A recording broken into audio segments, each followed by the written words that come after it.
अध्याय संख्या 2, श्लोक संख्या 66 से लेके और 72 तक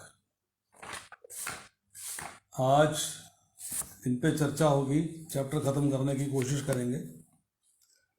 तो 66वां श्लोक मैं पढ़ता हूँ, कृपया ध्यान पूर्वक सुनिए। मेरी आवाज आ रही है सबको? आ रही है प्रभु जी। ठीक है। नास्ति बुद्धि युक्तस्य न च युक्तस्य भावना न च भावते शांति अशांतस्य कुतः सुखम। कृष्ण भावना भावित होकर जो परमेश्वर से संबंधित नहीं है उसकी ना तो बुद्धि दिव्य होती है और ना ही मन स्थिर होता है, जिसके बिना शांति की कोई संभावना नहीं है, और शांति के बिना सुख भी कैसे प्राप्त हो सकता है। तो यहाँ पर जो है चर्चा आ रही है, जो है ध्यान पूर्वक सुननी चाहिए कि जो पहले के श्लोकों में चर्चा आई है, पहले के जो 2 श्लोक हैं इसके अंदर 64 और 65। 64वें श्लोक में चर्चा आई थी कि स्थित प्रज्ञ जो है कैसे चलता है, अर्थात किंतु समस्त राग तथा द्वेष से मुक्त एवं अपनी इंद्रियों को संयम द्वारा वश में करने में समर्थ व्यक्ति भगवान की पूर्ण कृपा प्राप्त कर सकता है। समस्त राग और द्वेष से मुक्त मतलब आपकी सांसारिक चीज़ों में अटैचमेंट नहीं होनी चाहिए और किसी के प्रति द्वेष नहीं होना चाहिए और अपनी इंद्रियों को कंट्रोल करना है। ऐसा व्यक्ति जो है भगवान की कृपा प्राप्त कर सकता है, अर्थात भगवान के धाम जा सकता है।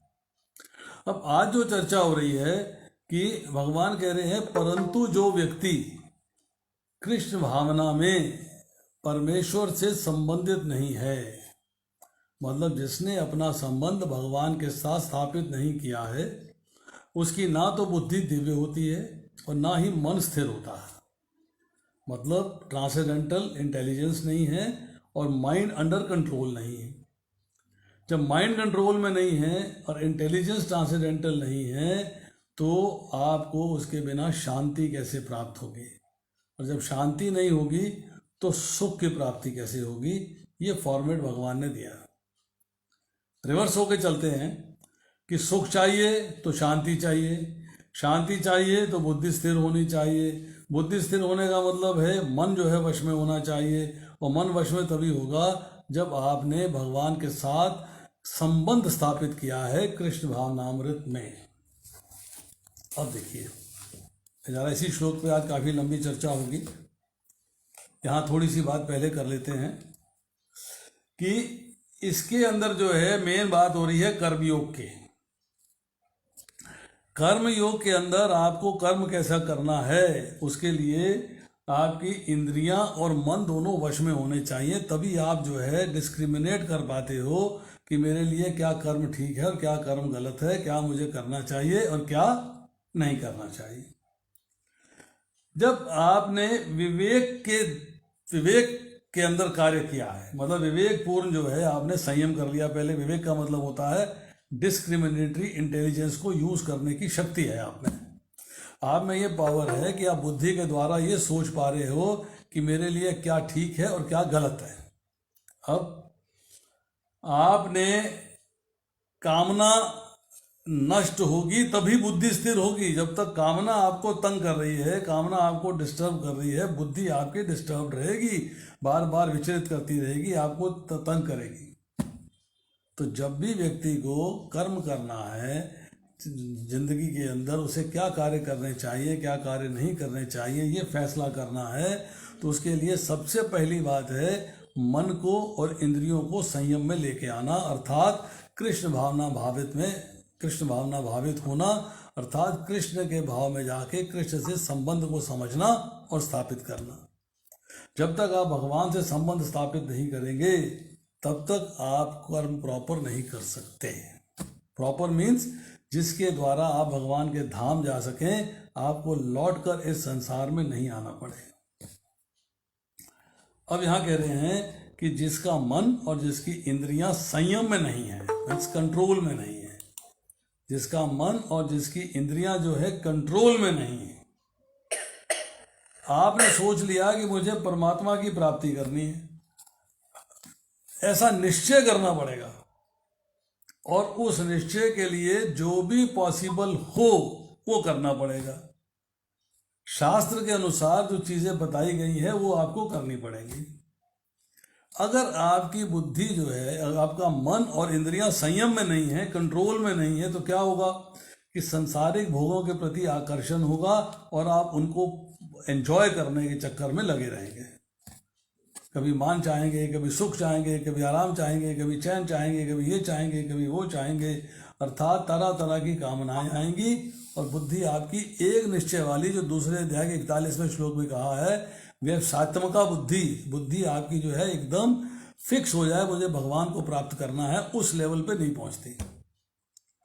अब जिसकी बुद्धि वह सात्मका नहीं होगी वो कहता है कि साहब मेरे को तो केवल कर्तव्य का पालन करना है, जो मेरी ड्यूटीज हैं, बच्चे पालना है, ये करना वो करना, घरेलू काम करने, और फल की इच्छा रखता है, कामना की पूर्ति चाहता है, सांसारिक भोगों में आसक्ति होती है, इसका त्याग नहीं कर पाता, इनका त्याग नहीं कर पाता। त्याग करने की भावना नहीं होती। कारण क्या है कि उसका ध्येय, उसका टारगेट फिक्स नहीं है, उसका टारगेट फिक्स नहीं है, अर्थात उसने कृष्ण भावनामृत में भगवान से संबंध स्थापित नहीं किया है। उसकी जो है तब बुद्धि स्थिर नहीं होगी, मन वश में नहीं होगा। जब अपने कर्तव्य के परायण नहीं है, उसे शांति नहीं मिल सकती। कर्तव्य क्या है? भगवान की सेवा। जब भगवान की सेवा में दृढ़ता नहीं होगी तो आपको जो है शांति की प्राप्ति नहीं होगी। You can not get it. अब आती है बात, अब देखिए, हमने कहा कि हमको जो है शांति चाहिए, शांति, उसके बाद सुख। अब इसी भगवत गीता के अंदर 8वें अध्याय में भगवान चर्चा कर रहे हैं, मामुपेत्या पुनर्जन्म दुखालयम शाश्वतम नाप्नुवन्ति महात्मना संसिद्धिम परमां गता, कि मुझे प्राप्त करके महापुरुष जो भक्ति योगी हैं कभी भी दुखों से पूर्व इस अनित्य जगत में नहीं लौटते, क्योंकि उन्हें परम सिद्धि प्राप्त हो चुकी होती है। मुझे प्राप्त करके महापुरुष, भगवान कहते हैं जो व्यक्ति मुझे प्राप्त कर लेता है, प्राप्त करने के दो साधन हैं। देखिए, दो तरीके हैं भगवान को प्राप्त करने के, या तो आप भगवान के पास चले जाओ या भगवान आपके पास आ जाए, या तो भगवान आपके पास आ जाए या आप भगवान के पास चले जाओ। दोनों स्थितियों में भगवान आपको प्राप्त हो रहे हैं। जब भगवान आपको प्राप्त होंगे तो कह रहे हैं ऐसा व्यक्ति जिसको भगवान प्राप्त हो जाते हैं वो महान व्यक्ति है, महात्मा है, छोटा मोटा व्यक्ति नहीं है। वो ऐसा महान व्यक्ति कभी भी दुखों से पूर्व, इस अनित्य, अनित्य मीन्स टेम्परेरी वर्ड है, टेम्परेरी वर्ड है, मटेरियल वर्ड टेम्परेरी है, कभी भी दुखों से पूर्व इस अनित्य जगत में नहीं लौटते। क्यों नहीं लौटते? उसका कारण बताया है, क्योंकि उसे परम सिद्धि प्राप्त हो चुकी होती है। तो परम सिद्धि क्या है? वो परम सिद्धि क्या है जिसको प्राप्त करने के बाद आप जो है भगवान के धाम में जाने के बाद लौट कर नहीं आते? वो परम सिद्धि क्या है, इसका ज्ञान प्राप्त करेंगे, नंबर 1। नंबर 2, अनित्य जगत और दुखों से पूर्ण, इसके बारे में समझेंगे जरा। पर इसी के साथ एक अगला श्लोक भी कहा गया भगवान ने कि आ ब्रह्म भुवनालोका पुनर्वर्तनो अर्जुना मामुपेत्या तो कौन्तेय पुनर्जन्म न विद्यते। इस जगत में सर्वोच्च लोक से लेकर निम्नतम सारे लोग दुखों के घर हैं, जहाँ जन्म तथा मृत्यु का चक्र लगा रहता है, किंतु हे कुंती पुत्र, जो मेरे धाम को प्राप्त कर लेता है उसका पुनर्जन्म नहीं होता। भगवान कहते हैं जो मेरे धाम को प्राप्त कर लेता है उसका पुनर्जन्म नहीं होता, मेरे धाम को। क्यों? कि ये जगत जो है, जहाँ ब्रह्मा जी का लोक उच्च लोक है, पाताल लोक सबसे नीचे का लोक है, इस लोकों के अंदर दुख है, ये दुखों के घर है। दुख क्या है? जन्म तथा मृत्यु का चक्र। भगवान ने कहा जन्म मृत्यु जरा व्याधि दुख दोषानुदर्शनम। ये जन्म तथा मृत्यु का जो चक्र है ये लगा हुआ है, इससे छुटकारा नहीं मिलेगा। छुटकारा तभी मिलेगा जब तुम मेरे धाम में आ जाओगे, मेरे घर में आ जाओगे, तब आपको जो है दोबारा से जन्म नहीं लेना पड़ता। यहाँ जन्म की बात क्यों करी? जब दुख तो मृत्यु भी है, दुख तो बीमारी भी है, दुख तो बुढ़ापा भी है। 4 प्रकार के दुखों की चर्चा हुई है भगवत गीता में। ये इसलिए कि मृत्यु उसी की आती है जिसका जन्म होता है, बीमारी उसी को होती है जिसका जन्म होता है, बुढ़ापा उसी को आता है जिसका जन्म होता है। ना जन्म होगा ना ये बाकी कष्ट आएंगे। इसका मतलब यह है कि सबसे ज़्यादा दुखदाई जो है जन्म है। इसलिए भगवान कह रहे हैं कि उसका पुनर्जन्म नहीं होता, उसका दोबारा से जन्म नहीं होता। क्यों नहीं होता? क्योंकि वो मेरे धाम में मेरे पास आ जाता है। क्यों नहीं होता जन्म, क्यों दुख नहीं मिलते, इसकी चर्चा अभी आगे करेंगे। यहाँ भगवान ने कहा कि मुझे प्राप्त करके महापुरुष जो भक्ति योगी हैं, मुझे जिन्होंने प्राप्त कर लिया। कैसे प्राप्त किया है? भक्ति योग के द्वारा अपने आप को मेरे से जोड़कर, मेरे साथ अपने आप को जोड़ा है। भक्ति का अर्थ होता है भगवान की प्रेममयी सेवा, मतलब मेरी प्रेममयी सेवा के द्वारा उन्होंने अपने आप को मुझसे जोड़ा है। और उसके बाद मैं उन्हें क्या दे रहा हूं? उसको इस दुखों से पूर्ण अनित्य जगत में लौटने का कोई चांस नहीं। अब देखिए एक छोटी सी बात करते हैं। दुखों से पूर्ण का अर्थ क्या है? पूर्ण का अर्थ है 100%, 99.999999। इसका मतलब यह है कि ये संसार भगवान ने बताया, अनित्य जगत बताया, 100% दुखों का घर है। अब आप देखिएगा कि एक व्यक्ति जो है उठा, तैयार हुआ, बहुत बढ़िया, बीवी का जन्मदिन है, बाजार गया और अपना काला चश्मा लगाए हुए, कान में उसने जो है 2 हेडफोन लगा रखे हैं, सुनता सुनता गाड़ी से उतरा, एक दुकान में घुस गया। जाके कहता है अभी एक बढ़िया सी साड़ी दिखाना, आज बेबी का जन्मदिन है, मुझे उसे गिफ्ट करनी है। दुकानदार ने उसे ऊपर से लेकर नीचे तक देखा, बोला क्या मूर्ख आदमी है? कहता ऐसे क्यों देख रहे हो भाई? कहता मैं आपकी मूर्खता को अप्रिशिएट कर रहा हूँ कि आप कैसे मूर्ख व्यक्ति हो। बोले मैंने क्या मूर्खता करी? साड़ी तो मांगी है, वो जुल्म तो नहीं कर दिया? कहते जुल्म आपने ये कर दिया कि अब टीवी की दुकान में साड़ी मांगने चले आए हो। या तो भाई टीवी मिल सकता है, टीवी ले जाओ, एसी ले जाओ, फ्रिज ले जाओ, आप साड़ी क्यों मांगने आ गए? ओहो बाय मिस्टेक, गलती हो गई, गलती हो गई, गलती हो गई, वापस जाता। हम जो है मूर्खता की पराकाष्ठा है हमारी भी कि भगवान कह रहे हैं संसार दुखों से पूर्ण है और हम इस संसार में सुख की तलाश कर रहे हैं। ठीक है ना, शांत से कुतः सुखम, सुख कहाँ है? हम इस संसार में सुख की तलाश कर रहे हैं। जो संसार दुखों से पूर्ण है तो सुख मिलेगा कि नहीं मिलेगा? सुख नहीं मिलेगा, टेम्परेरी मिलेगा, आया गया, आया गया, आया गया, आया गया।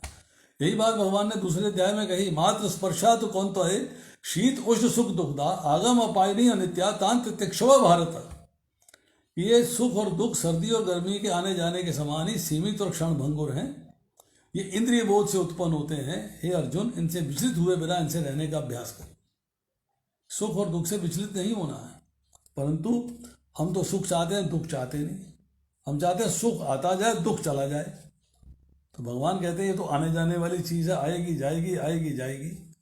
जब मेरे धाम में आ जाओगे तो केवल सुख है, वहाँ दुख नहीं है, वहाँ आना जाना नहीं है, सुख का आना जाना नहीं है, परमानेंट है।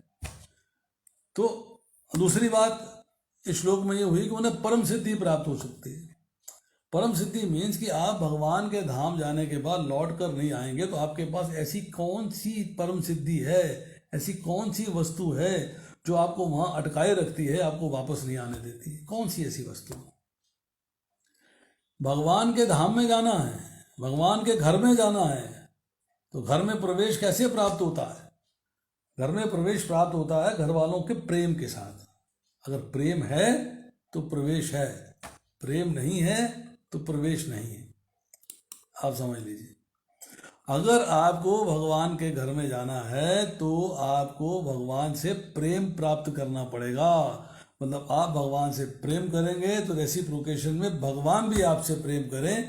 जब तक ये सिचुएशन नहीं अराइज होगी तब तक उनके घर में आप जा नहीं सकते। आपके घर में भी कोई आ जाता है, उसको बाहर से टरका देते हो, ड्राइंग रूम तक ले जाते हो, आपके अंतरंग, आपके बेडरूम तक, आपके किचन तक वही जा सकता है जिसका आपसे प्रेम है। तो इसी तरह भगवान के आप पास तभी जा सकते हो जो भगवान से प्रेम है। भगवान से प्रेम आपने प्राप्त करना है।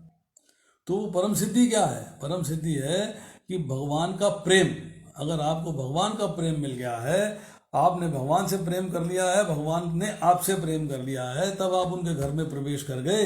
और एक बार प्रवेश कर गए तो लौट के आना नहीं होगा, क्योंकि भगवान यही कहते हैं, न तद्भासते सूर्यो न शशांको न पावका यद गत्वा ही निवर्तन्ते तद्धाम परमम मम, कि मेरे स्वयं धाम में गया हुआ जीव लौटकर इस संसार में नहीं आता। मेरे धाम में गया हुआ जीव, जो जीव मेरे धाम में आ जाता है मृत्यु के बाद, वो लौटकर भौतिक संसार में नहीं जाता है। भगवान ने कमिटमेंट दे दी है, भगवान की कमिटमेंट। अब सवाल ये है कि भगवान के धाम में सुख है तो कैसे प्राप्त होगा।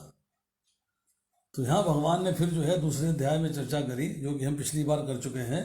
कर्मजम बुद्धि युक्ता ही फलम त्यक्त्वा मनीषिणः जन्म बंध विनिर्मुक्ता पदम गच्छन्ति अनामयम, कि इस तरह भगवत भक्ति में लगे रहकर बड़े बड़े मुनि एवं भक्तगण अपने आप को भौतिक संसार में कर्म के फलों से मुक्त कर लेते हैं और मेरे पास जाकर, मतलब भगवान के पास जाकर उस अवस्था को प्राप्त करते हैं जो समस्त दुखों से परे है। पदम गच्छन्ति अनामयम, अनामयम का अर्थ होता है, आमय का अर्थ होता है दुख।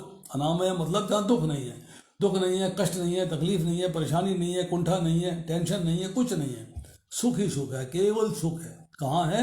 मेरे धाम में। और मेरे धाम में सुख है, कैसे प्राप्त होगा? भगवत भक्ति में लगे रहकर। भगवत भक्ति, ऊपर भी यही बात कही, जो भक्ति योगी हैं यहाँ भी कह रहे हैं भगवत भक्ति में लगे रहकर वो मेरे धाम में आ सकते हैं। पर सवाल यह है कि भगवान के धाम में सुख क्यों है, सुख क्यों है? तो भगवान ने 15वें अध्याय में बात कही, ममय वंश जीवलोक जीव भूते सनातनी मन षष्ठानि इंद्रियानि प्रकृष्टानि कर्षति। ये जीव मेरा ही भिन्न और सनातन अंश है। जब जीव भगवान का अंश है, आत्मा भगवान का अंश है, तो भगवान के धाम से आई, अब लौट के भगवान के धाम जाना है। तो भगवान ये कहते हैं कि तेरा ओरिजिनल घर कौन सा है? ओरिजिनल घर है मेरा धाम। और हम आम तौर के व्यवहार में देखते हैं, सामाजिक व्यवहार में देखते हैं कि सुख जो है अपने घर में प्राप्त होता है, पराये घर में नहीं मिलता। सुख अपने घर में मिलता है। और मेरा ओरिजिनल घर कौन सा है? भगवान का धाम। तो सुख कहाँ मिलेगा? भगवान के धाम में। इसलिए भगवान ने कहा कि जो मेरे धाम को प्राप्त कर लेता है उसका पुनर्जन्म नहीं होता, मतलब दोबारा वो जो है दुखपूर्ण स्थिति में नहीं आता। अब यहाँ पे चर्चा आती है, 66वां श्लोक हमने किया, जिसके अंदर कहा कि जिसका मन वश में नहीं है वे अपनी बुद्धि से आत्मा पे कंसंट्रेट नहीं कर सकता, वो संसारिक भोगों पे कंसंट्रेट करता रहता, परमात्मा पे ध्यान नहीं लगा सकता। और ध्यान नहीं लगाएगा जब इंद्रियां वश में नहीं होंगी, मन वश में नहीं होगा, बुद्धि स्थिर नहीं होगी। बुद्धि होनी चाहिए व्यवसायत्मक का, व्यवसाय अर्थात एकदम रेजोल्यूट, एक पॉइंट के ऊपर फिक्स, कि मेरे को भगवान के धाम जाना है। बुद्धि का फिक्सेशन वहां होना चाहिए। जब वो स्थिति आ जाएगी, जब वो परिस्थिति आप अचीव कर लोगे, तब आपको शांति मिलेगी।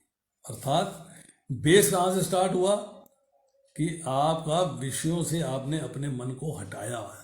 जो 62वें श्लोक में कहा गया, ध्यायतो विषयान पुंसा संग तेषु उपजायते संगात संजायते कामा कामाद क्रोध अभिजायते, कि जो आपने अपनी इंद्रियों को इंद्रिय विषयों से चिंतन करने के आसक्ति उत्पन्न होती है, ब्रेक वहां लगानी, वहां कट ऑफ है कि इंद्र विषयों का चिंतन नहीं करना है, सेंस एंजॉयमेंट नहीं रखनी है, सेंस ग्रेटिफिकेशन नहीं रखनी है, मुझे इस भौतिक संसार को एंजॉय नहीं करना है, रहना है, लिप्त नहीं होना है, निर्लिप्त रहना है, निर्लिप्त रहना है।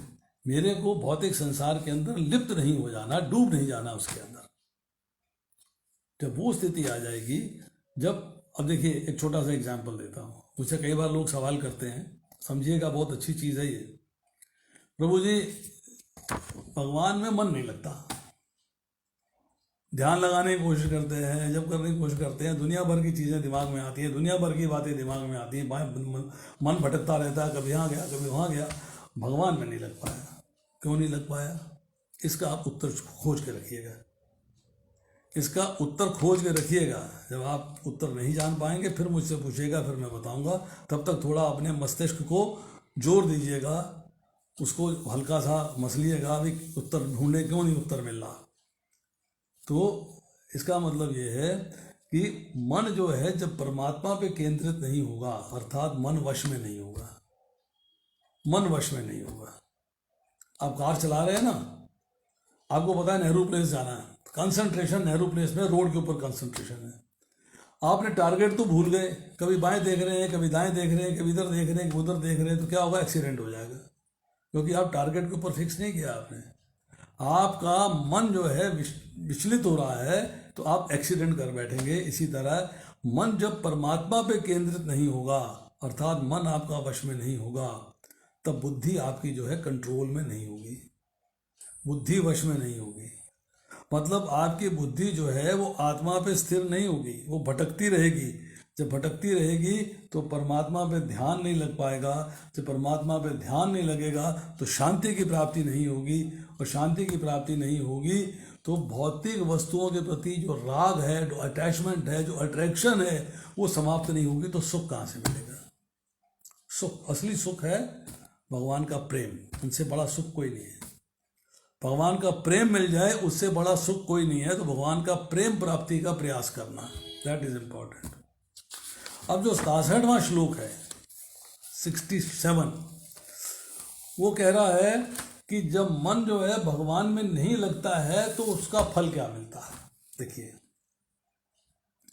मतलब जो व्यक्ति अयुक्त है, अर्थात जिसने अपने आप को भगवान के साथ नहीं जोड़ा, जो भगवान के साथ संबंध स्थापित नहीं कर पाया, जिसकी मन और इंद्रियां संयमित नहीं है, कंट्रोल में नहीं है, वश में नहीं है, जिसकी बुद्धि स्थिर नहीं है, जिसका मन वश में नहीं है, जिसको शांति नहीं है, वो कैसे नहीं होती, क्यों नहीं होती, उसकी चर्चा हो रही है यहाँ पे। तो यहाँ चर्चा कह रहे हैं, इंद्रियाणाम ही चरताम यत मनो अनुवधीयते ततस्य हरति प्रज्ञाम वायु नावम इव अम्बसी।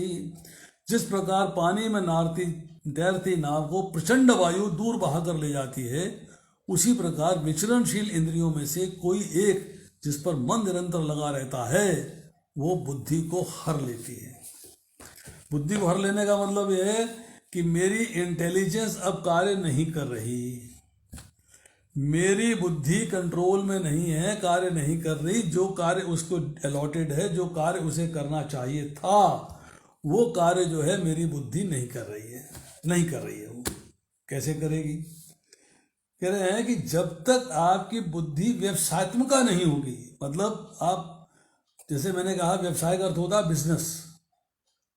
व्यक्ति बिजनेस करता है लाभ कमाने के लिए, और कंसंट्रेट करता है कि किसी तरीके से लाभ मिलना चाहिए।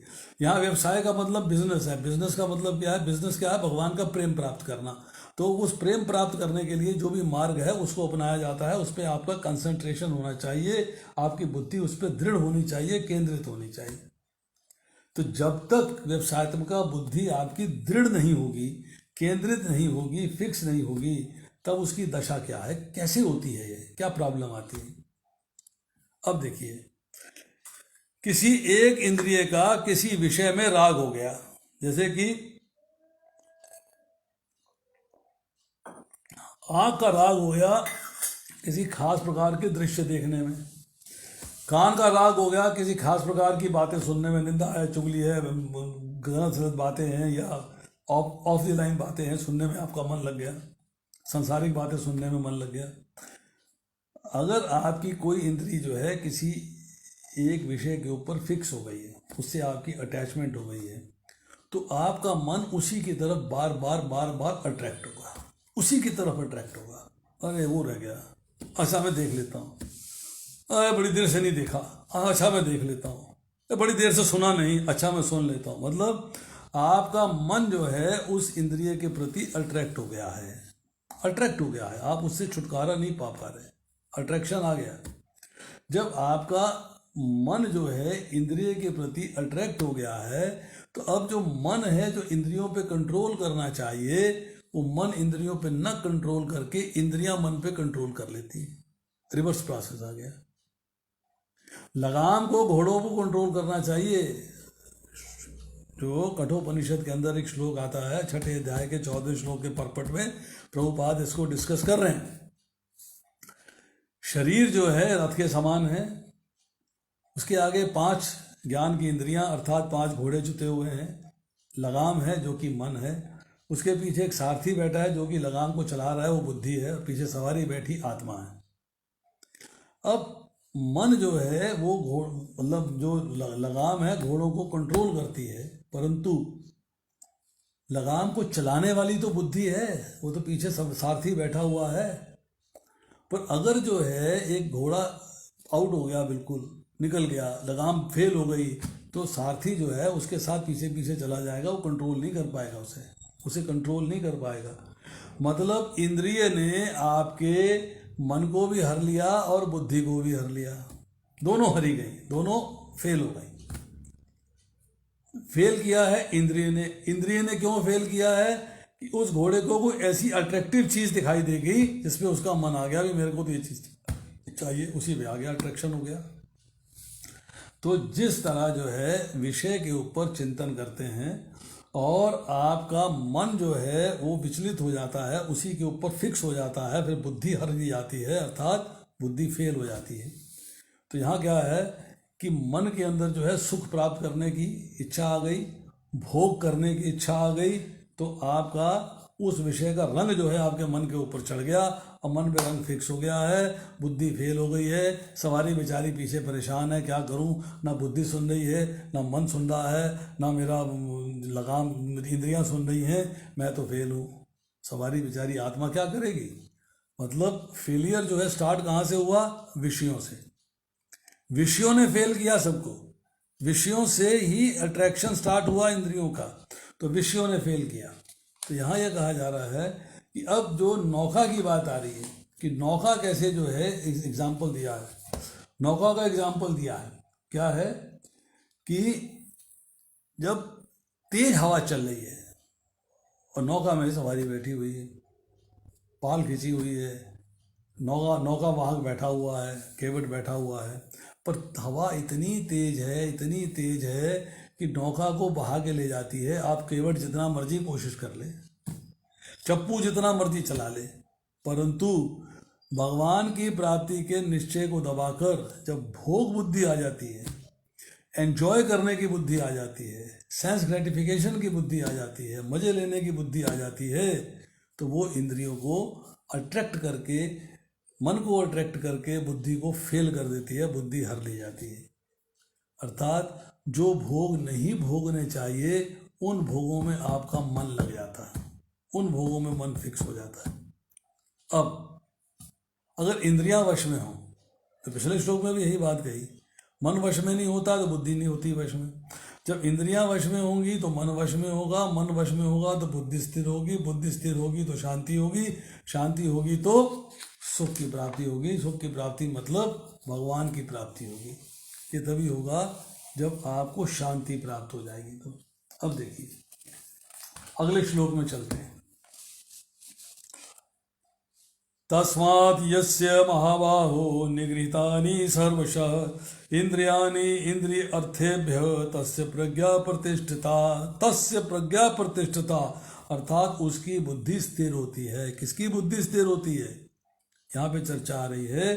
अतः हे महाबाहु, जिस पुरुष की इंद्रियां अपने अपने विषयों से सब प्रकार से विरत होकर उसके वश में है, उसकी बुद्धि निसंदेह स्थिर हो जाती है। जो युक्त पुरुष है, जो अपने आप को भगवान से संबंध स्थापित कर लेता है, जिसने भगवान के साथ अपना रिलेशनशिप समझ लिया और संबंध स्थापित कर लिया, ये उस व्यक्ति की चर्चा हो रही है जो भगवान के साथ युक्त है। क्या चर्चा हो रही है? यहाँ शब्द इस्तेमाल किया महाबाहु। महाबाहु का मतलब है जैसी भुजाएं महान है, मतलब जैसे महान भुजाओं से महान कार्य कर सकता है, ऐसे महान बुद्धि से महान विचार कर सकता है, कंट्रोल कर सकता है। बुद्धि फेल नहीं होने देगा, बुद्धि से कंट्रोल कर लेगा, बुद्धि हरी नहीं जाएगी, बुद्धि कंट्रोल में आ जाएगी, वश में कर लेगी सब कुछ। पर बिगिनिंग कहाँ से है? स्टार्ट कहाँ से है? स्टार्ट है कट ऑफ से, कि इंद्र विषयों का कट ऑफ होना चाहिए इंद्रियों के साथ, अर्थात इंद्र विषयों का संयोग इंद्रियों के साथ नहीं होना चाहिए। उतना ही संयोग चाहिए जितना आपको भगवान की सेवा के लिए आवश्यक है। जो भगवान की सेवा में आवश्यक नहीं है, जो आपको लगता है कि आपका जो है गुजारा भगवान की सेवा के बगैर हो जाएगा, तो वो ये थॉट ही गलत है, ये थॉट ही गलत है, ये नहीं हो सकता। अब आपने जो है अपने मन को वश में कर लिया, ताकि इंद्रियां कंट्रोल में करी, विषयों से उनको हटा दिया मन वश में हो गया, इंद्रिय भोग समाप्त हो गए, भगवान के प्रति आकर्षण हो गया। जब इंद्रियों से आप विरत हो, इंद्रिय अर्थेभ्य, मतलब इंद्रियों को इंद्र विषयों से हटाया, बिगिनिंग वहां से हो रही है। बिगिनिंग हो रही है इंद्र विषयों और इंद्रियों का कट ऑफ, दोनों को बीच में ब्रेक कर देना, दोनों को काट देना। जब वो कट ऑफ हो जाएगा तो ऐसा व्यक्ति जो है उसकी बुद्धि स्थिर हो जाएगी, अर्थात तस्य प्रज्ञा प्रतिष्ठिता, अर्थात वो स्थिर बुद्धि वाला व्यक्ति हो जाएगा। अब इसके बाद है श्लोक संख्या 69। इसलिए इसी श्लोक में जो शब्द इस्तेमाल हुआ था, जो था निगृहितानि, निगृहितानि समझना है, निग्रह मीन्स छुटकारा पाना। इंद्रियां पूरी तरह से वश में की हुई है, राग नहीं है, आसक्ति नहीं है भौतिक भोगों के प्रति। अब इंद्रियों में शक्ति नहीं रह गई है कि भोग करे, आपने उसको ऐसा इंद्रियां का इंतजाम कर दिया है, मन के कंट्रोल में आ गई है, लगाम कस में खींची हुई है और बुद्धि उस पर कंट्रोल करे बैठी है। तो इंद्रियां जब वश में आ जाएंगी, इंद्रिय विषयों से हट जाएंगी, तभी आपको भगवान के प्रेम की प्राप्ति होगी, तभी सुख की प्राप्ति होगी। अब 69वां श्लोक है, या निशा सर्वभूतानां तस्यां जागृति संयमी, यस्यां जागृति भूतानि सा निशा पश्यत मुने। बहुत इंपॉर्टेंट श्लोक है ये। जो सब जीवों के लिए रात्रि है वे आत्म संयमी के जागने का समय है, जो समस्त जीवों के जागने का समय है वे आत्मनिरीक्षक मुनि के लिए रात्रि है। यहाँ जो हम रात और दिन देखते हैं उस रात्रि की चर्चा नहीं हो रही है। दिस इज नॉट दैट रात्रि, रात हो गई दिन हो गया ऐसी रात्रि नहीं। यहाँ रात्रि का अर्थ क्या है? अंधकार, और जागृति का मतलब क्या है? प्रकाश। एक अंधकार है और एक प्रकाश है। अंधकार क्या है? एक व्यक्ति है, उसे भगवान के बारे में ज्ञान नहीं था, भगवान के धाम के बारे में ज्ञान नहीं था, धाम में जाने के सुख के बारे में ज्ञान नहीं था, भौतिक संसार में बार बार जो है जन्म मृत्यु का चक्र है उसका ज्ञान नहीं था, अर्थात वो ज्ञान के अंधकार में था। अंधकार नहीं था उसे, उसको अंधकार था मतलब ज्ञान नहीं था, सॉरी, उसको अंधकार में था, ज्ञान नहीं था। अब उसे भगवान के बारे में प्राप्ति हुई, भगवान का ज्ञान मिला, भगवान के धाम का ज्ञान मिला, भगवान के ज्ञान का ज्ञान मिला। जब सब चीज़ें मिली तो क्या कहता है, शब्द क्या इस्तेमाल करता है? आज तक तो मैं अंधेरे में ही था जी, अब रोशनी में आया हूँ, अब मुझे बात समझ में आई है। आज तक तो मैं अंधकार में था, आज तक तो मैं अंधेरे में था, अर्थात आज तक मैं इंद्रिय भोगों में लगा हुआ था। इंद्रिय भोगों में लगे रहना, इंद्रिय भोगों को एंजॉय करना, इंद्रिय भोगों के प्रति आकर्षित होना, उनमें राग होना, उनमें अट्रैक्शन होना, ये जो व्यक्ति भगवान से युक्त नहीं है उसके लिए तो पूरी रोशनी है, पूरी रोशनी। हाँ, मजा आ गया, वाह वाह, क्लब था क्या, नाइट क्लब था क्या, डे क्लब था क्या, होटल था क्या, ये था क्या, वो था, मतलब उसके लिए जो है इंद्र तृप्ति, इंद्रिय भोगों के प्रति आकर्षण जो है वो रोशनी के समान है। परंतु भगवान की बात होती है, भगवान के धाम की बात होती है, मंदिर की बात होती है, गीता की बात होती है, शास्त्र की बात होती है, भगवान की सेवा की बात होती है, ये उसके लिए अंधकार है, ये उसके लिए अंधकार है। परंतु जो व्यक्ति आत्म साक्षात्कार के ज्ञान को प्राप्त कर चुका है, क्या है आत्म साक्षात्कार? मैं कौन हूँ, मैं कहाँ से आया हूँ, मृत्यु के बाद आत्मा को कहाँ जाना है, भगवान कौन है, आत्मा का भगवान से क्या संबंध है, अर्थात मेरा भगवान से क्या संबंध है, शरीर का भगवान से क्या संबंध है, आत्मा का भगवान से क्या संबंध है, ये सारी बातें जब उसको समझ में आती हैं, सारी बातें समझ में आती हैं, तो आत्म साक्षात्कार का ज्ञान उसे प्राप्त हो रहा है।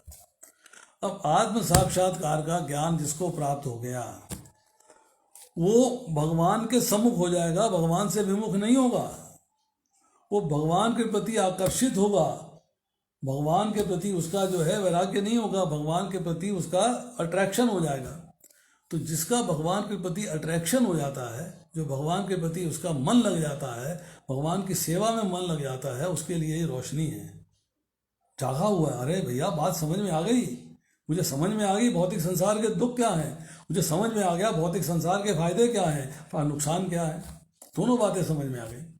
तो अब जो मनुष्यों का जागना क्या है, मनुष्यों का जागना अर्थात जो आत्मनिरीक्षक मुनि है, जो आत्म साक्षात्कार का ज्ञान प्राप्त कर चुका है, उसके लिए जागना क्या है? उसके लिए जागना है सांसारिक भोगों से विरक्ति और भगवान के प्रति आसक्ति।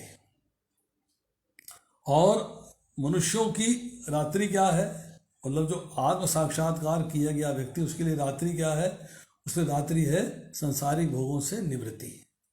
सांसारिक भोगों का आकर्षण उसके लिए रात्रि के समान है। I don't want it, I don't need it, I don't require, मुझे चाहिए नहीं। तो यहाँ ये चर्चा आ रही है कि सब जीवों के लिए रात्रि है। सब जीव की यहाँ चर्चा आई है मेजॉरिटी।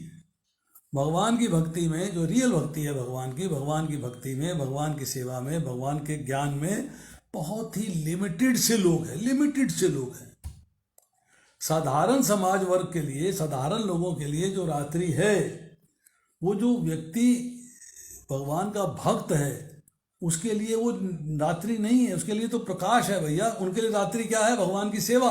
इसके लिए भगवान की सेवा प्रकाश है।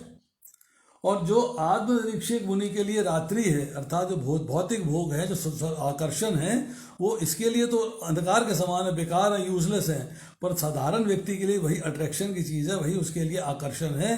तो यहाँ यही चर्चा आ रही है कि निशा सर्वभूतानाम, इंद्रियां एवं मन वश में नहीं है। मीन्स भगवान की तरफ से व्यक्ति सोया हुआ है, भगवान की तरफ पीठ करी हुई है, मुख नहीं है भगवान की तरफ।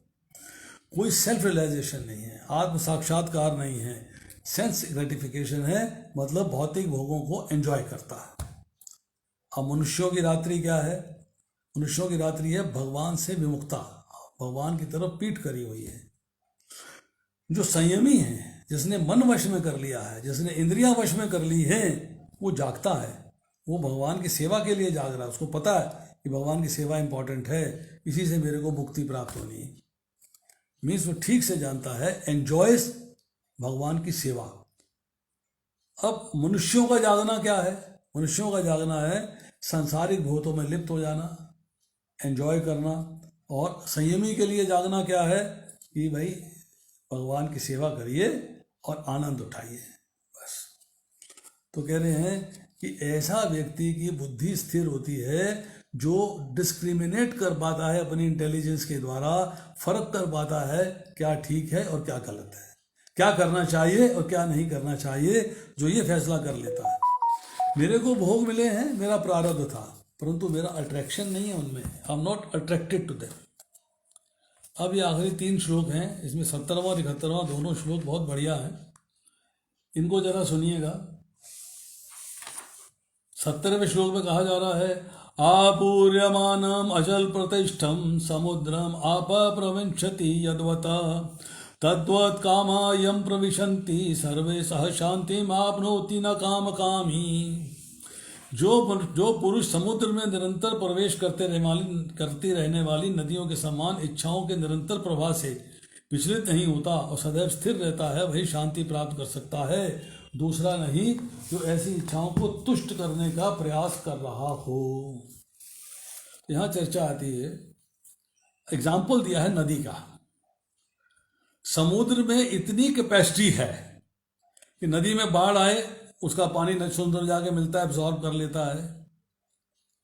साधारण फ्लो में जाए नदी तो पानी को एब्जॉर्ब कर लेता है, मतलब समुद्र में बाढ़ नहीं आती। पर यहाँ जो है बाढ़ की और नदी की चर्चा क्या हो रही है, जैसे नदी में पानी निरंतर चलता रहता है, स्टैग्नेट नहीं होता, चलता रहता है, चलता रहता है, चलता रहता है। ऐसे ही जब सांसारिक भोग दिखाई देते हैं, सांसारिक एंजॉयमेंट की प्रसन्न करने वाली चीज़ें दिखाई देती हैं, इस सांसारिक भोगों के प्रति जब आकर्षण हो जाता है तो वो आकर्षण जो है उसके मन के अंदर आता है, मतलब इच्छाएं आती हैं, इच्छाएं प्रकट होती हैं। परंतु चूंकि उसने मन को संयम में किया हुआ है, चूंकि उसने कामनाओं को संयम में किया हुआ है, चूंकि उसने इच्छाओं को संयम में किया हुआ है, चूंकि उसने इंद्रियों को संयम में किया हुआ है, तो इच्छाएं आ तो रही हैं परंतु उन्हें भोगने का, तुष्ट करने का प्रयास नहीं करता। वो व्यक्ति स्थिर बुद्धि है, वो स्थिर बुद्धि है। उसकी बुद्धि ने फैसला कर लिया है, डिस्क्रिमिनेट कर लिया है, अंतर कर लिया है, क्या ठीक है क्या गलत है, क्या सत्य है क्या असत्य है। उसके पास एक क्लैरिटी आ गई है कि मुझे क्या करना चाहिए क्या नहीं करना चाहिए। मुझे अगर मोक्ष की प्राप्ति करनी है, मुझे भगवान के धाम जाना है, लिबरेशन चाहिए, साल्वेशन चाहिए, मुक्ति चाहिए, तो मेरे लिए क्या कार्य है? तो ब्रेक कहाँ है? विषयों का चिंतन समाप्त करना, विषयों को इंद्रियों से ब्रेक कर देना। तो यहाँ कह रहे हैं कि निश्चल है, मर्यादा में है, शांत है और इंद्रियों को वश में किए हुए है। ये बात बहुत इम्पॉर्टेंट है। इंद्रियों को वश में कर लेना, मन को संयम में कर लेना, बुद्धि को स्थिर कर लेना। बुद्धि स्थिर तभी होती है, शांति तभी प्राप्त होती है जब इच्छाएं आती तो हैं, परंतु इच्छाओं की पूर्ति करने का, इच्छाओं को तुष्ट करने का प्रयास वो नहीं करता, कोशिश नहीं करता। कामनाओं से बंधा व्यक्ति है तो शांति नहीं मिलेगी। कामना एक कामना से दूसरी, दूसरी तीसरी, लोभ की प्रक्रिया चलती रहेगी। कामनाओं के बाद कामना आती रहेगी, ये मिल जाए, ये मिल गया, अच्छा ये मिल जाए, ये मिल गया, अच्छा ये मिल जाए, मिल गया, अच्छा ये मिल जाए, आती रहेगी। परंतु कामना आ रही है, क्षुब्ध नहीं होता है, डिस्टर्ब नहीं होता है, डिस्ट्रैक्ट नहीं होता है, विचलित नहीं होता है, वो निश्चल रहता है, बिल्कुल किसी भी हालात में विचलित नहीं होता। अब 71वें श्लोक में चर्चा कही जा रही है, सुनिए। 71वें श्लोक में कहा जा रहा है, व्याहाय कामान यः सर्वान् पुमान् चरति निष्प्रह निर्मम निरहंकार से शांतिम अधिगच्छति। शांति किसे प्राप्त होती है? एक्चुअल शांति, वास्तविक। 70वें श्लोक में जो चर्चा आई है उससे ऊपर की स्टेज है ये, उससे हायर प्लेटफॉर्म है। क्या प्लेटफॉर्म है?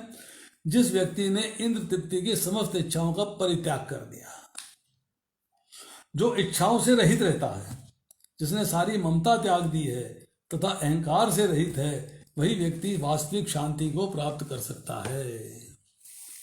वही व्यक्ति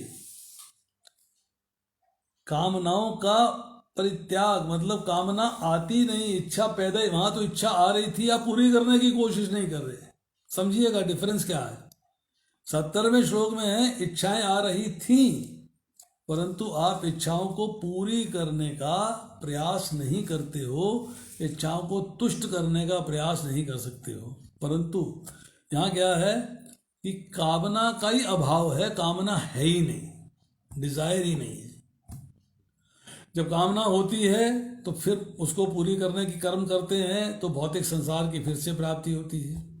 जब कामनाएं ज़्यादा होती हैं तो आपके गलत काम करते हो, गलत कार्य करते हो तो नीचे के लोगों में जाते हो, और जब कामना होगी ही नहीं तो आप उच्चतम लोगों में जाओगे, फिर आप पृथ्वी पे जन्म मृत्यु जरा व्याधि के चक्र में नहीं पड़ोगे। तो यहाँ कहा है निर्ममा, निर्ममा अर्थात ममता रहित। ममता क्या है? किसी वस्तु में है, किसी व्यक्ति में है, किसी सामान में है, अपने शरीर में है, अपनी इंद्रियों में है, मुझे किसी से अट्रैक्शन नहीं है, ममता नहीं है।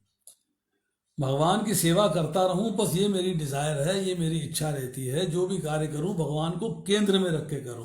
जैसे मैंने पिछली बार चर्चा करी थी, आर्ट सीखनी पड़ेगी कि हम भौतिक संसार में रहते हुए, इस पारिवारिक संसार में रहते हुए किस प्रकार से भगवान की सेवा में लगातार लगे रह सकते हैं। लगातार अब वह सत्व कीर्तयंतो माम, हमेशा भगवान का कीर्तन करो। अनन्य चेता सत्यम यो माम स्मृति नित्यशः, कि आप हमेशा भगवान का चिंतन करो।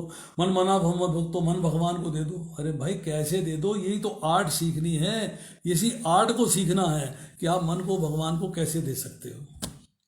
अहंकार नहीं करना, मैंने किया, मेरा ये हो गया, मैंने वो कर दिया, मैंने ये कर दिया। मैंने कुछ नहीं किया, जो किया है वो भगवान ने मेरे को इस्तेमाल किया करवाने के लिए, बस। और शांति कब प्राप्त होगी?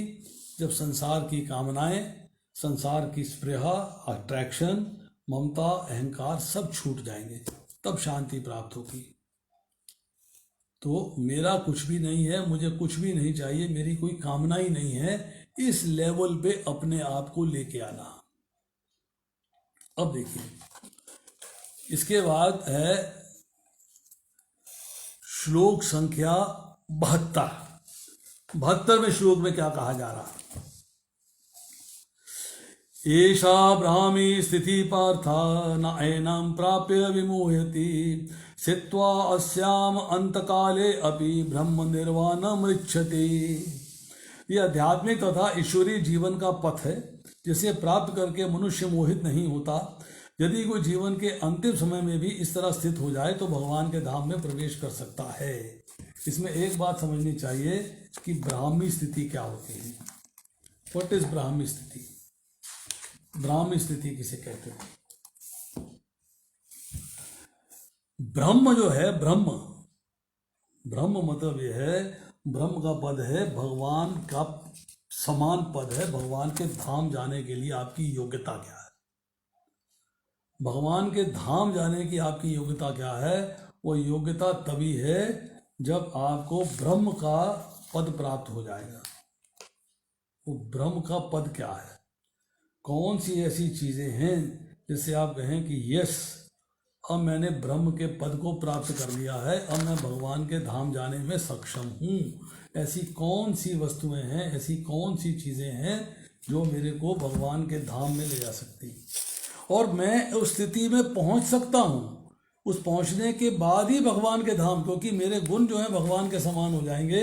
मैं ब्रह्म का पद, ब्राह्मी का मतलब है ब्रह्म का पद, मीन्स मेरे अंदर वो 8 क्वालिटीज आ जाएगी जो कि ब्रह्म में भी हैं, अर्थात भगवान में भी हैं। 8 क्वालिटीज, आत्मा के 8 गुणों को प्राप्त कर लूंगा। और ये गुण जो है आपको मिलते हैं उपनिषद से। पहला गुण है धर्म से शून्य, अर्थात पाप रहित, आत्मा पाप रहित है। दूसरा गुण है मृत्यु रहित, अर्थात आत्मा मृत्यु रहित है, आत्मा की मृत्यु नहीं आती। ये चर्चा हम दूसरे अध्याय में कर चुके हैं। तीसरी है आत्मा जरा रहित, हमने चर्चा करी, बचपन से लेके, पैदा होने से लेके बुढ़ापे तक आत्मा सेम रहती है, आत्मा कभी बूढ़ी नहीं होती, आत्मा कभी बूढ़ी नहीं होती। भोजन इच्छा रहित, अर्थात आत्मा को भूख नहीं लगती है। पिपासा शून्य, अर्थात आत्मा को प्यास नहीं लगती है। शोक रहित, अर्थात आत्मा किसी प्रकार के शोक में लिप्त नहीं होती। सत्य काम, अर्थात फुल्ली ट्रुथफुल, और सत्य संकल्प, अर्थात ऑल डिजायर्स फुल्ली सेटिस्फाइड। ये आत्मा के 8 गुण हैं। जब ये आत्मा 8 गुण प्राप्त कर लेती है, जिसे ब्रह्म निर्माण कहा जाता है, तब वो भगवान के धाम जाने में सक्षम होती है। ब्रह्म के पद को प्राप्त करने के बाद ही आप जो है भगवान के धाम में जा सकते हो। ये प्लेटफॉर्म है सेल्फ रियलाइजेशन का, अर्थात आत्म साक्षात्कार का। जिसे ब्रह्म की प्राप्ति हो जाए वो स्थित प्रज्ञ होना चाहिए। स्थित प्रज्ञ के बाद भक्ति आएगी, भक्ति के द्वारा आप जो है स्थित प्रज्ञ हो गए और ब्रह्म निर्वाण को प्राप्त कर सकते हो। यही बात 5वें अध्याय के 26वें श्लोक में है, यही बात 14वें अध्याय के 26वें श्लोक में है।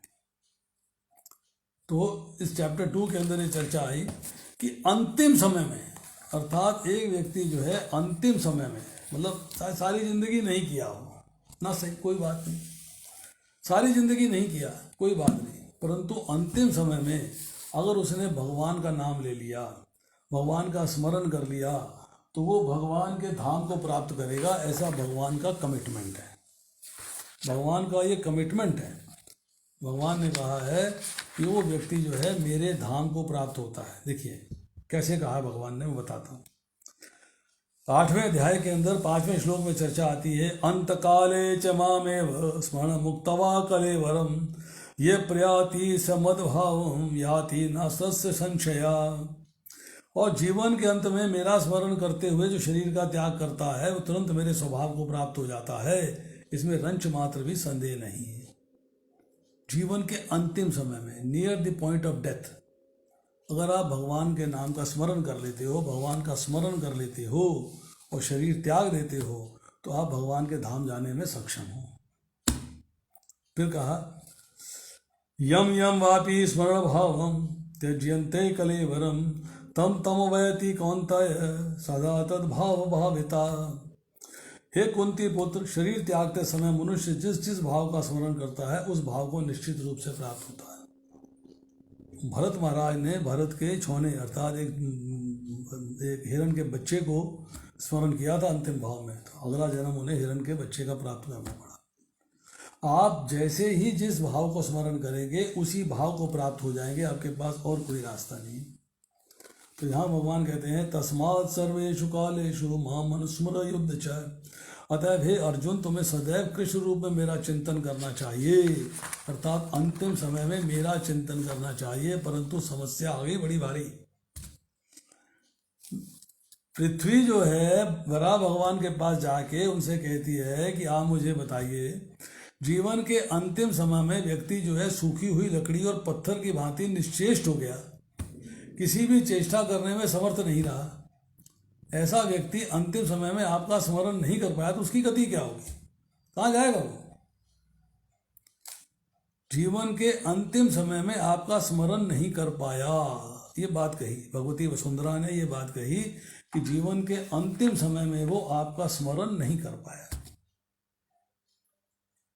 वराह भगवान से प्रश्न कर रही है, सूखी हुई लकड़ी और पत्थर की भांति निश्चेष्ट हो गया है, गले में गुरगुर की आवाजें आ रही है, सांस लिया नहीं जा रहा। ऐसा व्यक्ति जीवन के अंतिम समय में जब निश्चेष्ट हो जाता है तब उसकी गति क्या होती? तो वराह भगवान क्या उत्तर देते हैं?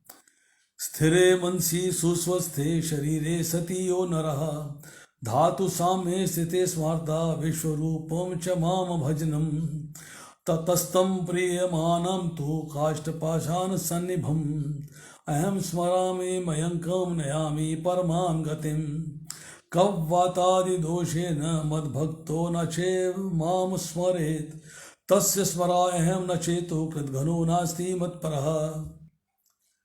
भक्ति वसुंधरा के पूछने में भगवान वराह कह रहे हैं, देखो दो कंडीशन हुई। एक कंडीशन है कि कफ और वात आदि जो दोष होते हैं जिससे अंतिम समय में मेरा स्मरण नहीं कर पा रहा है और घुर की आवाजें आ रही हैं, शरीर त्यागने को तैयार है, परंतु इस व्यक्ति ने स्वस्थ अवस्था में निरंतर मेरा स्मरण किया है, निरंतर अनन्य चेता, मतलब उसकी चेतना में मैं ही था और कोई नहीं था। उस व्यक्ति ने निरंतर अवस्था में मेरा स्मरण किया है। अब अवस्था यह आ गई है कि सूखी हुई लकड़ी और पत्थर की भांति निश्चेष्ट पड़ा हुआ है, घुर की आवाजें आ रही हैं, कब वात आदि दोष हैं। ऐसी कंडीशन में भगवान कह रहे हैं ये बात, कह रहे ऐसी कंडीशन में अगर मैं उस व्यक्ति का स्मरण ना करूं तो मुझसे बड़ा एहसान फरामोश कृतघ्न और कोई नहीं होगा, मुझसे बड़ा कृतघ्न और कोई नहीं होगा। ये भगवान की कमिटमेंट है, ये भगवान ने स्टेटमेंट दिया। तो अंतिम समय में, तो यहाँ यही कही जा रही है कि अंतिम समय में अगर जो है भगवान के स्मरण में लग जाता है, अंतिम समय में जो है भगवान के प्रेम प्राप्त करने के रास्ते पे लग जाता है और ब्राह्मी स्थिति में आ जाता है, तब उसे ब्रह्म की प्राप्ति हो जाती है, तब उसे भगवान की प्राप्ति हो जाती है। भगवान की प्राप्ति को कोई रोक नहीं सकता। तो ये जो है दूसरे अध्याय का हमने चर्चा करी। इसमें जो श्लोक जो चर्चाएं हुई हैं उसमें वेदों की चर्चा हुई है, तीनों गुणों की चर्चा हुई है, कर्मयोग की चर्चा हुई है, कर्मकांड की चर्चा हुई है, ज्ञान योग की चर्चा हुई है, सांख्य योग की चर्चा हुई है, बुद्धि योग की चर्चा हुई है, वेदांत की चर्चा हुई है, आत्मा की चर्चा हुई है, राग की चर्चा हुई है, द्वेष की चर्चा हुई है, समाधि की चर्चा हुई है, संन्यास की चर्चा हुई है और भक्ति योग की चर्चा हुई है। इसलिए इसको गीता का सारांश कहा जाता है, उसका जो है निचोड़ कहा जाता है। देखिए, इसे गीता सूत्र भी कहा जाता है, गीता सार भी कहा जाता है। शरीर आत्मा का भेद दूसरे अध्याय के 11वें श्लोक से लेकर 30वें श्लोक तक, निष्काम कर्म योग अर्थात बुद्धि योग दूसरे अध्याय के 39वें श्लोक से लेकर 53वें श्लोक तक, वेदों के बारे में, कर्मकांड के बारे में दूसरे अध्याय के 42 से लेकर 44वें श्लोक तक, प्रकृति के तीनों गुणों के बारे में दूसरे अध्याय के 45वें श्लोक के बारे में चर्चा हुई है। और इसके बाद जो है कर्मयोग के बारे में दूसरे अध्याय के 47वें श्लोक से लेकर 52वें श्लोक तक, समाधि के बारे में दूसरे अध्याय के 53वें श्लोक में, स्थित प्रज्ञ के बारे में दूसरे अध्याय के 54 से लेकर 72वें श्लोक तक और भक्ति योग के बारे में 70 से लेकर 72वें श्लोक तक ये चर्चाएं हुई। दूसरा अध्याय आज समाप्त होता है। अब किसी का कोई प्रश्न है तो पूछ सकता है। कुछ लोग नए हैं जिनको अभी बात नहीं समझ में आएगी बहुत जल्दी, पर आहिस्ता सुनते जाएंगे तो बातें समझ में आती जाएंगी। भगवत गीता बड़ा गूढ़ सब्जेक्ट है, मैं पहले भी बता चुका हूँ। लोग घर में रखते हैं, श्लोक पढ़ते हैं, बंद कर देते हैं, श्लोक पढ़ते हैं, बंद करते हैं, समझ में नहीं आती। यहाँ पर एक एक श्लोक की व्याख्या हो रही है और बहुत ही आसान सिंपल लैंग्वेज में समझाया जा रहा है, बहुत ही ईजिली समझ में आने वाली बात है। ठीक है, पहले 2 अध्याय नहीं सुने, उनके लेक्चर में पोस्ट कर दूंगा, व्हाट्सएप पे भी आ जाएंगे, ईमेल पे भी आ जाएंगे, यूट्यूब पे लेक्चर हैं, वो आपको मिल जाएंगे सारे, आप उनको सुनिएगा, भगवत गीता सामने रखिएगा, साथ पढ़िएगा। श्लोक पढ़िएगा, साथ में उसका पद पढ़िएगा, तात्पर्य पढ़िएगा, साथ में जो मैं बोल रहा हूँ उसको सुनिएगा, आपको समझ में आ जाएगी। एक बार नहीं, 2 बार नहीं, 3 बार नहीं, 4 बार भी सुनेंगे तो बात समझ में आ जाएगी। भगवत गीता एक ऐसा ग्रंथ है जिसकी 600 ट्रांसलेशन हुई हैं। सारे देशों के चीफ इसको पढ़ते हैं, और हिंदुस्तान की और विदेश की सब भाषाओं में भी इसका ट्रांसलेशन हुआ है। इवन चाइनीज़ में, जापानीज़ में, लतीवियन, मतलब दुनिया भर की स्लोवेकियन, कौन कौन सी भाषाएं हमने सुनी नहीं, उनमें भी इसका ट्रांसलेशन हुआ। उर्दू में हुआ, अरबिक में हुआ, सब जगह हुआ है। इसको पढ़ना चाहिए, इसको सुनना चाहिए, इसको समझना चाहिए। अब किसी का कोई प्रश्न है तो पूछ सकता है। गुप्ता जी आपका आज प्रभु जी एक समस्या का समाधान हो गया। बताइए। फरमाइए। ये कि मैं गीता तो बहुत पढ़ती हूँ, लेकिन ये लाइन मैंने पहली बार सुनी है अपनी 70 साल की उम्र में, कि जो आदमी जाते समय अगर भगवान का नाम किसी कारण नहीं ले पाता है तो उसकी क्या गति होती है। उसका आपने जवाब जो दिया है कि भगवान कहते हैं कि मैं नहीं भूलता, जो मुझे सारी जिंदगी याद रखता है, हर समय याद रखता है। ये वराह पुराण में लिखा है जी। हाँ, ये मैंने नहीं पढ़ा था। ये बड़ा धन्यवाद। ये बड़ी मेरी मन की इच्छा थी कुछ अपने संबंधियों के बारे में जानने की, कि अगर जाते समय वो नाम नहीं ले सके तो क्या कारण।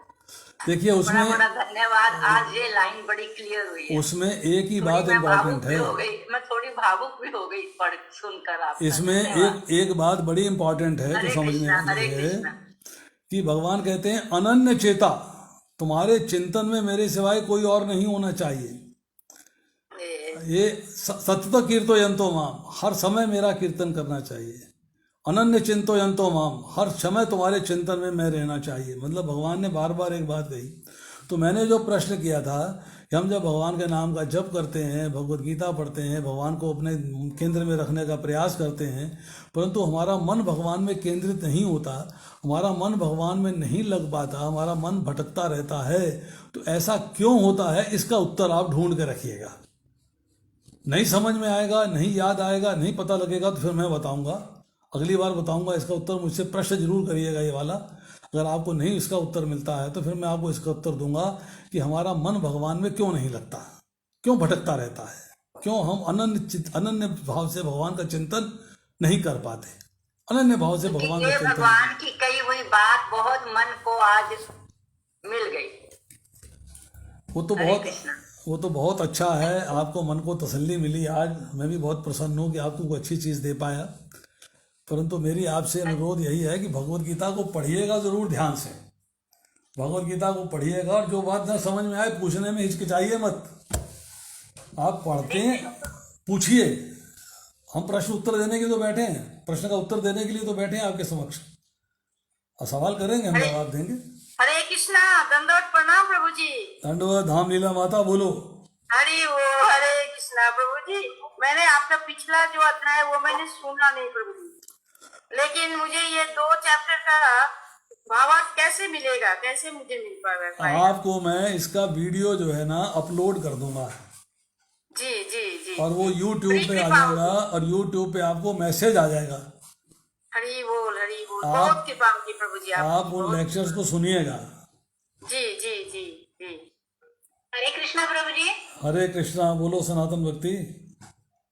प्रभु जी, एक बार ये जो व्यावसायिक बुद्धि है, इसको 2 लाइन में हम कैसे डिफाइन कर सकते हैं व्यावसायिक बुद्धि को? आपने आज थोड़ा ध्यान नहीं दिया सुनने में, फिर मैं दोबारा बताता हूँ। सुनो बताता। सुनिए मैं बताता हूँ, बड़ी क्लियर कट बता देता हूँ। व्यवसाय आत्मिका मतलब आपको अपना व्यवसाय समझना है। आपका व्यवसाय क्या है, सिंपल भाषा में समझिए आप। व्यवसाय का जो लिटरल मीनिंग है वो होता है बिजनेस। बिजनेस कहते हैं ना। आपके पति क्या व्यवसाय करते हैं, आपके पति क्या बिजनेस करते हैं, यही बात होती है ना। व्यवसाय का मतलब है बिजनेस। जब भी व्यक्ति बिजनेस करता है तो उसका जो मन है वो लाभ पे रहता है। मन का केंद्रित होना जो है लाभ पे होता है। प्रॉफिट कहाँ से आएगा, बेनिफिट कहाँ से मिलेगा, फायदा कहाँ से होगा, बेनिफिट कहाँ से होगा, लाभ कहाँ से मिलेगा, वो इस चक्कर में उलझा रहता है हर वक्त। वो दुकानदार जो है अगर माल बेचेगा, नहीं साहब ये मेरे को उसमें 2 पैसे बच रहे हैं बस, मैं चाहे 50 रुपये बचा रहा हूँ और दो ही आने बचाएगा वो कहने के लिए, क्योंकि वो बिजनेस माइंडेड है, उसका जो मन है टोटली उस बिजनेस पे केंद्रित है। मीन्स कंसंट्रेशन ऑफ माइंड किस पे है? अपने व्यवसाय पर है। अब यहां पर बुद्धि के व्यवसाय की बात हो रही है, आत्मा का बुद्धि है, बुद्धि की बात हो रही है। बुद्धि का व्यवसाय क्या है? बुद्धि का व्यवसाय है डिस्क्रिमिनेट करना। बुद्धि का व्यवसाय है फैसला करना क्या ठीक है और क्या गलत है। बुद्धि का व्यवसाय है सत्य में और असत्य में भेद करना, क्या करनीय है क्या अकरणीय है उसमें डिफरेंशिएट करना। ये बुद्धि का व्यवसाय है, बुद्धि का बिजनेस है ये। बुद्धि इसीलिए मिली है कि आप उसमें अपना फायदा ढूंढो। और फायदा क्या ढूंढो? भाई बुद्धि को लगा के मैं कैसे अपने आप को भगवान से जोड़ सकता हूं। मतलब बुद्धि को लगाना है, जैसे व्यक्ति बुद्धि को बिजनेस में लगाता है, ध्यान पूरा बिजनेस में रहता है, या बुद्धि को भगवान में लगाना है तो ध्यान पूरा भगवान में रहना। मीन्स आपकी कंसंट्रेशन 100% भगवान में होनी चाहिए। मतलब आपकी कंसंट्रेशन की दृढ़ता जो है भगवान में होनी चाहिए। यस, कि मेरी बुद्धि जो है वो भगवान के प्रति आकर्षित है, भगवान के प्रति स्थिर है। मुझे पता है मुझे भगवत धाम जाना है, मुझे पता है मुझे भौतिक भोग नहीं भोगने हैं। मैंने बुद्धि से बिजनेस किया है, भगवान के धाम जाने का रास्ता ढूंढा है। This is my business. मेरा बिजनेस है भगवान के रास्ते, भगवान के धाम जाने का रास्ता। वहाँ बिजनेस था पैसा कमाने का रास्ता, यहाँ बिजनेस है भगवान के धाम जाने का रास्ता। तो बुद्धि व्यवसायत्मका होनी चाहिए। अब यहाँ बोला है जिसकी बुद्धि व्यवसायत्मका नहीं है, अर्थात वो बहु शाखाओं में विभक्त है, ये भी कर लूँ ये भी कर लूँ, ये भी ले लूँ ये भी ले लूँ, यहाँ भी आ जाए वहाँ भी आ जाए। नहीं, आपका बिजनेस होना चाहिए। बिजनेस क्या है? भगवान का प्रेम प्राप्त करना है। बिजनेस है कि मुझे अपने आप को इस भौतिक संसार के कष्टों से निकाल के आध्यात्मिक संसार के सुख में लेके जाना है। अर्थात मृत्यु के बाद मुझे पुनरअपि जन्मम पुनरअपि मरणम के चक्र में नहीं पड़ना है। मुझे मृत्यु के बाद मोक्ष की प्राप्ति चाहिए, भगवान के धाम की प्राप्ति चाहिए। This is what I want, this is what I require. वो चीज़ आनी चाहिए। वो चीज़ आएगी तभी आप जो है बुद्धि आपकी व्यवसायत्मका है। अर्थात आपने अपनी बुद्धि से फिक्स कर लिया कि मुझे क्या करना है और क्या नहीं करना है, तभी स्थित प्रज्ञ होगा, तभी बुद्धि दृढ़ होगी। देखिए 3 चीज़ें हैं। एक व्यक्ति देखता है किसी चीज़ को, देखता है, देखने के लिए आँख चाहिए, देखने के बाद विचार मन में आते हैं, फिर बुद्धि उसे एनालाइज करती है। ये प्रोसेस एक। दूसरा हो गया देखने का प्रोसेस, तीसरा हो गया टारगेट जिस पे आप देखना चाहते हो। इस तरह बुद्धि का टारगेट क्या है? मन में विचार आते हैं, बुद्धि एनालाइज करती है, पर टारगेट क्या है? एनालाइज किया, अरे भैया कब जाना है, शाम को ताश खेलनी है, शराब पीनी है, जुआ खेलना है, मित्रों से घूमना है, लड़कियों के साथ चक्कर काटने हैं। बुद्धि यहाँ फिट हो गई? नहीं, व्यवसाय नहीं है। बुद्धि मेरी फिट हुई है, अरे भाई मुझे जाना ठाकुर जी के धाम, उसके लिए वो कहा है कि मुझे 16 माला जप रोज करनी है, उसके लिए मुझे बोला है भगवान को भोग लगाना है, उसके लिए मुझे बोला भगवान के ग्रंथ पढ़ने हैं, उसके मुझे बोला भगवान के मंदिर की सेवा करनी है। मेरा मन उसी में अट्रैक्ट हो गया, मेरा मन उसी के आकर्षित हो गया, बुद्धि वहाँ लग गई, तो मेरा टारगेट फिक्स हो गया, दृढ़ हो गया कि मेरे को ये भौतिक भोग, ये टारगेट फारगेट, लड़कियाँ पड़कियाँ, ये शराब सिगरेट सब मुझे अट्रैक्ट नहीं कर रहे, मेरे लिए बेकार है। सामने आए मैं तब भी नहीं लेता, आई डोंट टेक इट। हम लोग क्या करते हैं, शादी में जाते हैं ना, तो बहुत सारे लोग देखते हैं आपको इस्कॉन डिवोटी तो नहीं है, नहीं है, चल खा लेते हैं। हम कहते हैं भैया ऐसा है, हम आपके यहाँ आए हैं आपको दक्षिणा देने के लिए, आपको जो पैसे आपने लेने हैं ले लो उनसे, और हमें विदा करो।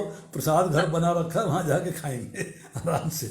हम यहाँ खाने नहीं आए हैं, हम बस आपका जिसे कहते हैं कि आपके यहाँ आपको बधाई देने आए हैं, मुबारकबाद देने आए हैं, और आपको दक्षिणा देने आए हैं, बस शगुन देने आए हैं, दैट्स ऑल। हमारा उससे ज़्यादा लक्ष्य नहीं होता। तो बुद्धि को आपने किस तरीके से परिष्कृत करना है, किस तरीके से डिस्क्रिमिनेटरी लेवल की बुद्धि बनानी है, ठीक कर पाएँ, गलत कर पाएँ, सत्य क्या है सत्य क्या, करनी क्या करनी क्या, उसमें भेद कर पाएँ, दैट इज व्यवसाय, दैट इज व्यवसाय। और बताइए आपने ये दूसरे अध्याय को सार रूप में बोला है। हाँ, तो आपने ये पूरा डिफाइन करा है कि इतने से इतने श्लोक में ये वर्णन है, इतने से, तो ये आप मतलब व्हाट्सएप पे डाल दोगे प्रभु जी, और फटाफट मैं लिख नहीं पाई, तभी सार समझ में आएगा कि इस श्लोक से इस श्लोक में इसकी भक्ति योग की बात की है, इससे इसमें कर्म योग की बात करी है, इसमें राग द्वेष की बात की है। तो बस को नोट नहीं कर पाई जल्दी में। माता सुन लिया ना आपने। अब ये प्रभु सुन लोगे। सुन तो लियो अम्मा, मेरी बात सुन तो लियो। जो वीडियो आप देखोगे ना बार बार, वो बार बार देखोगे, फिर बैठ के लिखना, बार बार सुनना वीडियो को। ठीक है, तो प्रभु जी आप रिकॉर्डिंग इसी ग्रुप में भेजोगे या मतलब? नहीं, यही व्हाट्सएप ग्रुप में आएगी, आपको रिकॉर्ड लिंक आ जाएगा। ठीक है प्रभु जी, मैं रिकॉर्डिंग सुन लूंगी। इसी का लिंक आ जाएगा आपको। ठीक है प्रभु जी। और बताइए, मेरा एक प्रश्न, पूछो माता जी, क्षमा माता जी, पूछो। ये पहला मेरा प्रश्न तो यही था जो आपने खुद ही बताया कि अंतिम समय जैसे कोई कार में जा रहा है, एक्सीडेंट हो गया स्कूटर पे, या कोमा में चला गया, उसको तो याद ही नहीं आएगा, और सारे जिंदगी उसने सेवा करी, तो आपने बता ही दिया कि उस समय फिर भगवान उसका स्मरण करेंगे भक्त का। बिल्कुल। क्वेश्चन तो बिल्कुल ठीक हो गया।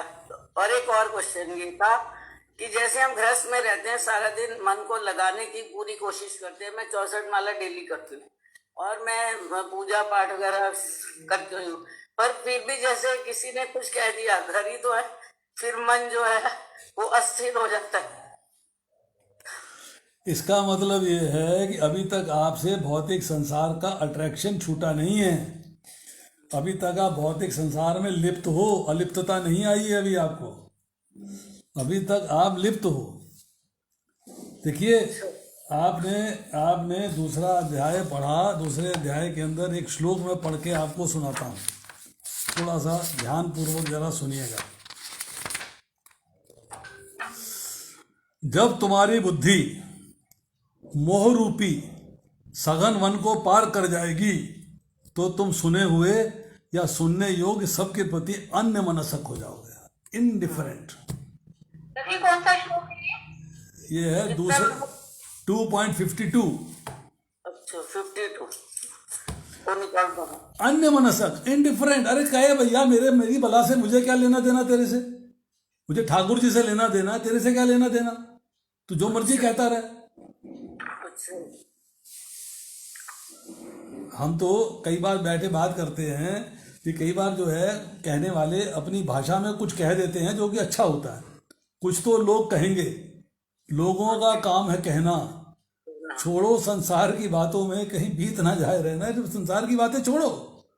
हाँ जी, लोग हैं कहते कहते रहेंगे, यहां से सुनो यहां से निकाल दो, बस दैट्स ऑल। ठाकुर जी की बात यहां से सुनो, यहां अंदर ले जाओ, उसको अंदर ले जाओ। ठीक है। लोग कहते रहेंगे, अरे भाई उसको तो कहना ही है, वो तो बैठा आपको विचलित करने के लिए है, तो आप क्यों डिस्टर्ब होते हो? हाँ जी, हाँ जी, ठीक है। आप डिस्टर्ब क्यों होते हो? मत डिस्टर्ब हो। अगर कह दे यार तू ठीक है जा, तूने कह दिया ना, चल तेरा काम खत्म हुआ, तेरी ड्यूटी खत्म हुई कहने की, जा तू अब छुट्टी कर, मुझे कुछ लेना देना नहीं तेरे से। ठीक है, ठीक। जब देखिए, एक बड़ी सिंपल सी बात आपको बताएं, ध्यान पूर्वक सुनिएगा। आपके घर में एक व्यक्ति जो है 2 किलो मिठाई का डिब्बा लेके आया, उसने बड़े प्रेम के साथ या बड़े गुस्से के साथ आपको दिया। प्रेम से दिया तो आपने एक्सेप्ट करके रख लिया, अच्छा। गुस्से से दिया तो आपने वापस कर दिया। हम्म, वो मिठाई का डिब्बा जो आपने वापस कर दिया है, वो अब आपके पास है कि उसके पास है? उसी के पास है, उसी के जिसको पास। अगर आपसे किसी ने कोई बात करी और आपने उसे एक्सेप्ट कर लिया बात को, तो बात आपके पास आ गई। नहीं किया तो उसके नहीं किया तो उसी के पास है, तो काहे टेंशन करते हो? क्यों एक्सेप्ट करते हो उसे? तो सही है। हरि बोल हरि बोल बहुत बढ़िया, हरि बहुत बोल। क्यों एक्सेप्ट करते हो? बहुत अच्छा आंसर है। आप उसको एक्सेप्ट करके कह रहे हो आ बैल मुझे मार। अरे भैया, तेरी बात तेरे पास रहे, मुझे क्या लेना उससे? आई एम नॉट कंसर्न्ड। अच्छा जी। झगड़े की वजह जो है घर के अंदर यही होती है। देखिए, मैं अशोक विहार में लेक्चर दे रहा था, आज से कोई 12 साल नहीं, 2003 की बात है, ये 17 साल पुरानी बात है। हाँ जी, जिनके घर में मैं लेक्चर दे रहा था, उनके जो घर के मालकिन थी, जो मतलब स्वामिनी थी घर की, हाँ जी, उन्होंने मेरे से एक सवाल किया। उन्होंने मुझसे कहा, प्रभु जी ये बताइए आप कि आपने कहा भगवत गीता में सारे प्रश्नों का उत्तर है। मैंने कहा हाँ जी है। बोली सास बहू के झगड़े का उत्तर बताओ, कहाँ है झगड़ा, क्यों होता है सास और बहू में, और झगड़ा ठीक कैसे होगा इसका उत्तर बताओ। सास बहू से ना झगड़े और बहू सास से ना झगड़े, इसका उत्तर बताओ। अब क्षमा माता जी, आप भी सास है, सनातन भक्ति बहू है, चलो मान ली बात। कमलेश रॉय जी भी सास होंगी, मान ली बात। धामलीला माता भी सास है, मान ली। अब इस प्रश्न का उत्तर ढूंढ के रखो आप, कि भगवत गीता में प्रत्येक प्रश्न का उत्तर है, इसका उत्तर आप ढूंढ के रखो और अगली बार मेरे से पूछना, तब मैं आपको इसका उत्तर दूंगा, इसका उत्तर कहाँ है भगवत गीता में। आपकी बताई हुई प्रभु जी एक मुझे याद है। बताओ। तो आपने बताया था ना, सास में गई, लेकिन वो तो बूढ़ी थी, वो जा नहीं पाई उस साधु के पास, और वो बहू जो है वो गई, जल्दी गाड़ी उठाई चली गई और बोली ऐसी ऐसी बात है, सास मुझे तकलीफ देती है, वो कब तक मर जाए। आपने वो बताया था ना, वो बात यहाँ फिट नहीं होगी। अच्छा, प्यार से प्यार नहीं बनेगा, यहाँ फिट नहीं होगी वो। वो नहीं होगी। कुछ पास है, परंतु फिट नहीं होगी पूरी। जी जी जी। उसमें मैंने भगवत सोचा गीता प्यार से ही प्यार को काटूं। उसमें भगवत गीता के श्लोक इन्वॉल्व होने चाहिए, उसमें श्लोक नहीं है, वो स्टोरी है। नहीं नहीं, जी जी जी। तो आप अगले संडे बताओगे प्रभु जी? अगले संडे बताऊंगा। अध्याय बस ये तो बता दो, अध्याय कौन सा है, फिर हम ढूंढेंगे। अध्याय बता दो, श्लोक तो भगवत बोलेंगे। 3.5 घंटे में सारे श्लोकों के अनुवाद पढ़ डालो आपको देखो, सनातन भक्ति में बताऊं एक बात, तुमने एक चीज जो मिस कर दी, वो थी टीचिंग ऑफ भगवत गीता। तुम लोग उसे मतलब कंसिस्टेंट होकर कर नहीं पाए। आपको सीखना चाहिए कि भगवत गीता कैसे पढ़नी चाहिए। तो जी मेरा कसूर नहीं था उसमें, जो भी था, कुछ कारण रहा, मैं कहना परसिस्टेंट नहीं हो पाए, कुछ भी कारण रहा हो, XYZ जो भी कारण रहा हो, वो कारण हो नहीं पाया। तो